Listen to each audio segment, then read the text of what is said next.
Podho.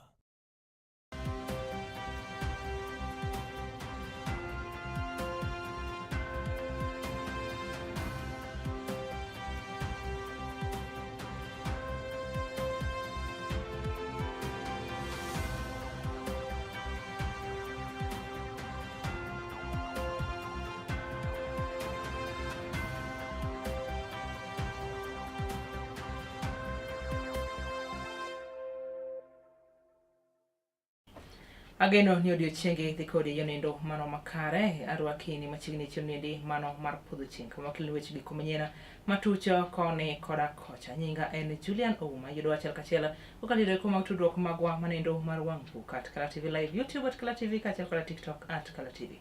Mago moiko nige thulendi oting'o mano motenore koda twak kotenore koda seyo mabende koronito ibiwo kotenore koda monj mane otimo chieng' manyore bomani mano ma Kisumu mane omonj godo seneta ma kaunti ma Vihiga Godfrey Osotsi. Machielo jatend piny koronito pwe mokalo jobura ma pacho kaendi kuom kalo pen chike moko mabende koronito konyo e chwalo dongruoge mopogore opogore e pacho kaendi. Bed kodwa nyaka giko mar chenro niendi machiegni.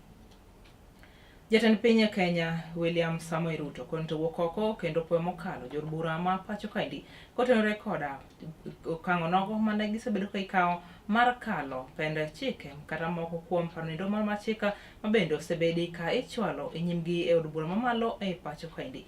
Magi ne owacho e kinde mogolo twak mare chenro kata e romo noendo mano mar ariyo mar dongruok bomanindo mano ma Nairobi mabende ne obagi e pacho kaendi odiochieng' ma kawuono. Kinde gogo bende ne ochiwo ler ni gedo mar utege koma nengo gi yota koronito tim koda omenda manendo mar jopiny kaonge gowi moramora ma ol kawuok e pinje maoko.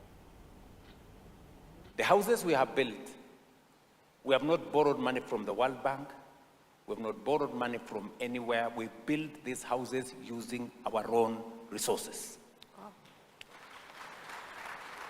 I bet you, today we have signed $4 billion of housing contracts. That is an equivalent of 650 billion Kenya shillings. If I were to look for $4 billion from wherever, it would take me maybe 10 years of going to this town and the other town and seeing this person and the other person and signing this paper and signing another one. So I decided that we are going to have a conversation with the people of Kenya. And difficult conversation, that we have a situation, we need to fix it. And as was described by the governor of Nairobi, it wasn't an easy conversation because change has a price. Unfortunately, status quo has also a price. And always, the price of change is lower than the price of status quo, ultimately. So we had a conversation, difficult, and I must thank our policymakers. When I went to the people of Kenya, I promised that we were going to undertake housing. And we were going to undertake housing because of 4 reasons. I explained myself to the people of Kenya. The people of Kenya trusted me with their vote.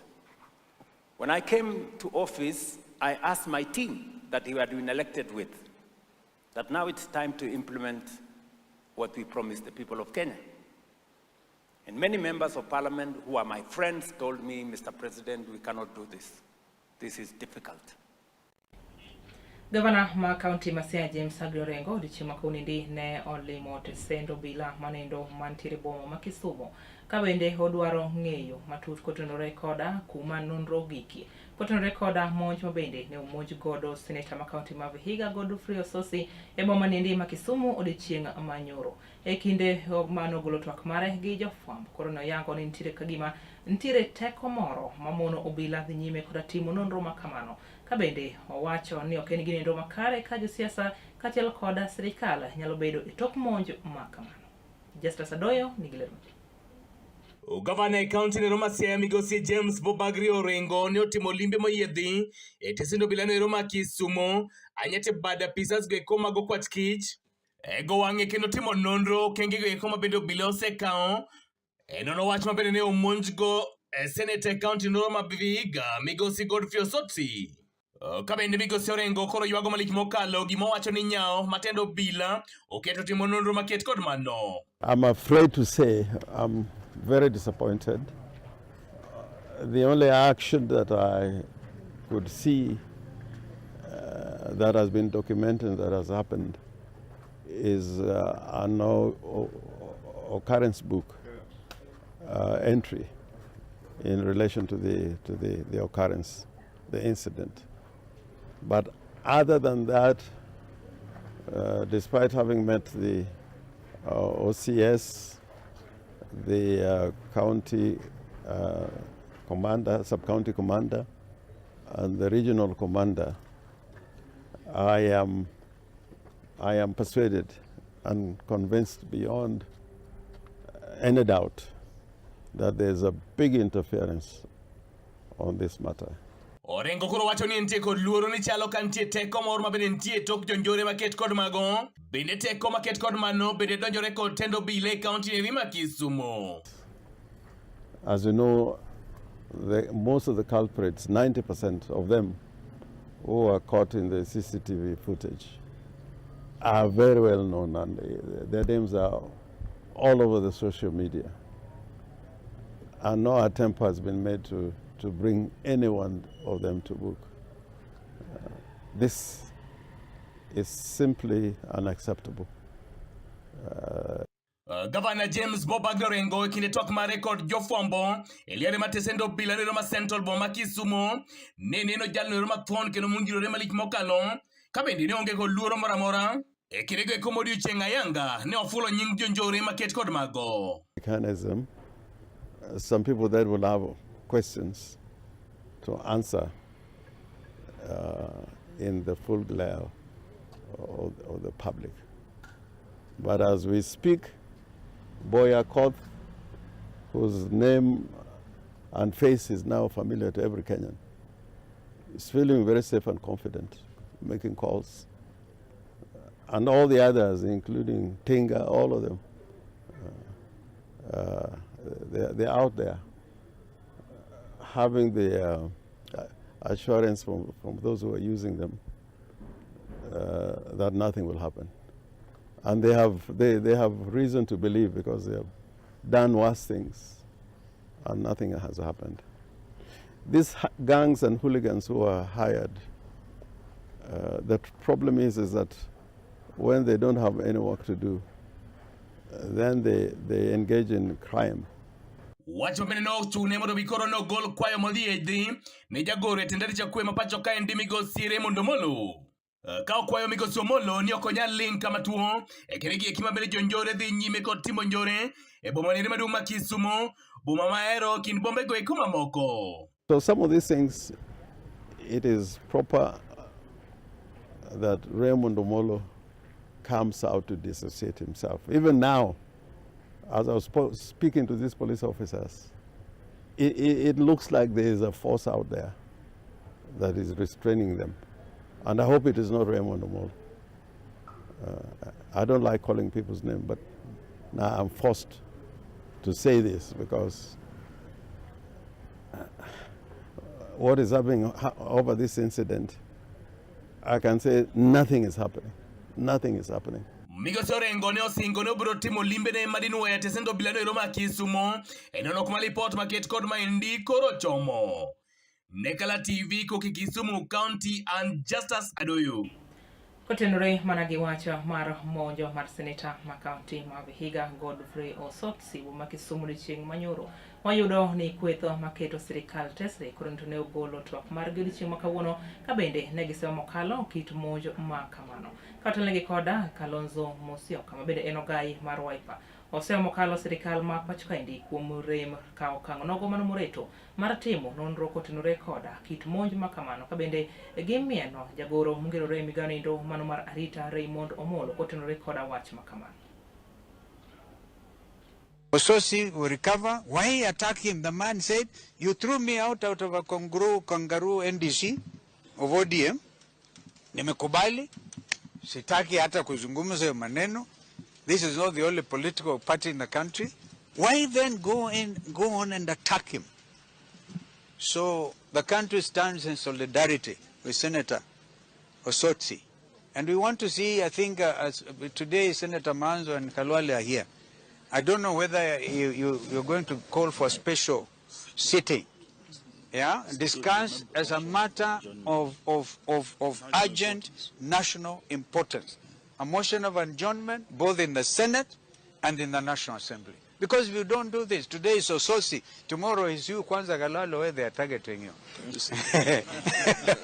So let's not tribalize this thing and let's not trivialize it.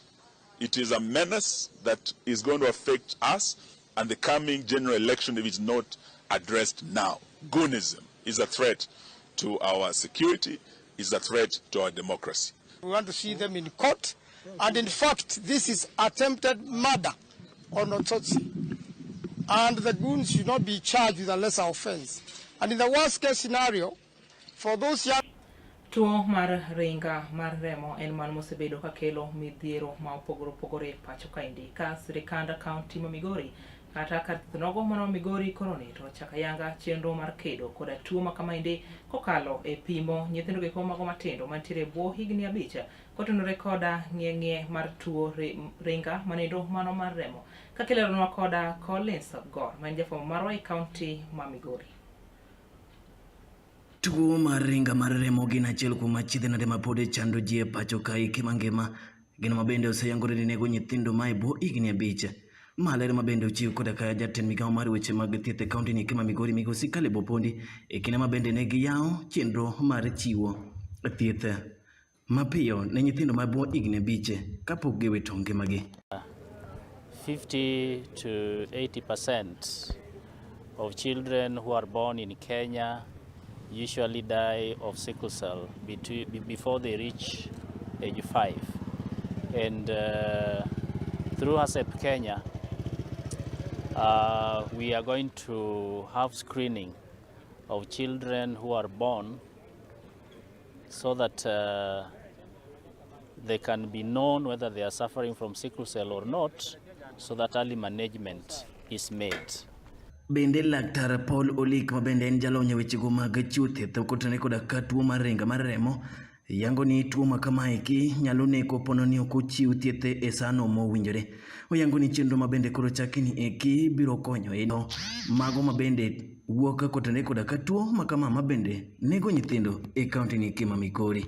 Program intends to have that early diagnosis, and if a patient is not diagnosed and they are left to natural history of the disease, then the survival rate goes below 50%. So better care for these patients so that they survive. And if there are interventions, they survive above 90%. Michael Lilas Beko, yangu chenro mabende gise iko makare mar geng'o tuo mar ringa that we can give little children. Our focus is on children, newborns up to 5 years, because we realize that at that age, the children depend entirely on the parents to help them live with the disease, if at all it is detected. But research that has been ongoing is that if this disease is detected early, it can be treated, and these children can be managed. It can be managed successfully. Polo Lika Lero, achiedhe nade mapod gin godo kaka tend kaunti ma Migori mar kedo koda ka tuo mar ringa mar remo mabende osebedo ka chendo e pacho kae. So Migori County, we currently have a growing burden of sickle cell, though our anecdotal data shows 2,576, but I'm sure this data may be big outside there, because we have factors that hinder these people to seeking care, like stigma, And also we have other issues around sickle cell, which are more of cultural and socio-cultural. Ne Kala TV kowuok e kaunti ma Migori, nyinga Gor Collins. Erokamano ahinya Collins Ogor kotenore koda lipoto ma kamano. Kabende mano loronwa chino nindi mano mar Podho Chieng' kamane wakeloni weche giko manyien matucho koni koda kocha. Erokamano ahinya kuom keto wang' jowi mari mihero kendo migeno manindo mar Kala. Wirani wantiere koda chenro moko mathoth mabiro e thuolo nindo mano manyime makeloni mor ma ogundho kaachiel koda puonjo ma opogore opogore. Oriti ma kawuono nyinga en Julian Ouma, ibedo koda midhiambo makare.